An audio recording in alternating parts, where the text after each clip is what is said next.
Microsoft ওয়ার্ডে একটা paragraph লেখার পরে লেখাটাকে খুব সুন্দরভাবে যদি আমরা বইতে যেভাবে থাকে একদম প্রথমে যেভাবে শুরু একদম সোজা সমান্তরালভাবে এবং শেষেও যদি সেভাবে সোজা সমান্তরাল অর্থাৎ মাইক্রোসফট ওয়ার্ডের ভাষায় যদি বলি জাস্টিফাই অর্থাৎ বুক সিরিজ করতে চাই তাহলে আমরা কি করব পুরোপুরি আমরা সিলেকশন দেব।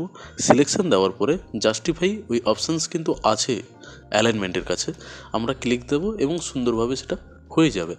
এবং এই বিষয়টা সুন্দরভাবে যে গুছিয়ে যায় এটা তো আমরা মাইক্রোসফট ওয়ার্ডে করতে পারলাম, কিন্তু যদি এটা আমি এক্সেলে করতে চাই তাহলে কি করব, সেটাই হচ্ছে আজকের মেন বিষয়।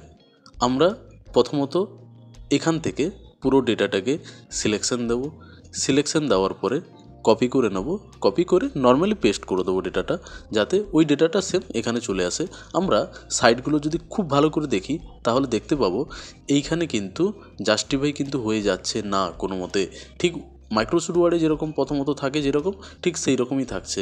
এবং মজার ব্যাপার এটাই, এখানে কিন্তু যদি আমরা এই যে এলোমেলোর মধ্য থেকে উপরে জাস্টিফাইয়ের অপশানটা খুঁজতে যাই তাহলে নর্মালি আমরা জাস্টিফাইটাকে দেখতে পাচ্ছি না।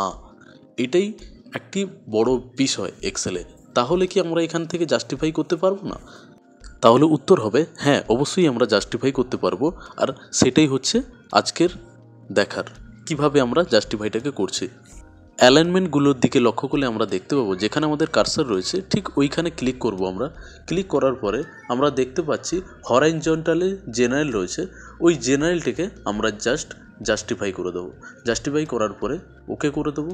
ওকে করলে আমরা দেখব ঠিক একই রকমভাবে মাইক্রোসফট ওয়ার্ডের মতো এখানেও কিন্তু জাস্টিফাই অর্থাৎ বুক সিরিজ সাজিয়ে গেছে। তো এইটাই হচ্ছে আজকের ভিডিওটি যদি তোমাদের ভালো লেগে থাকে অবশ্যই চ্যানেলটিকে সাবস্ক্রাইব করো, লাইক করো এবং সবার সাথে শেয়ার করো।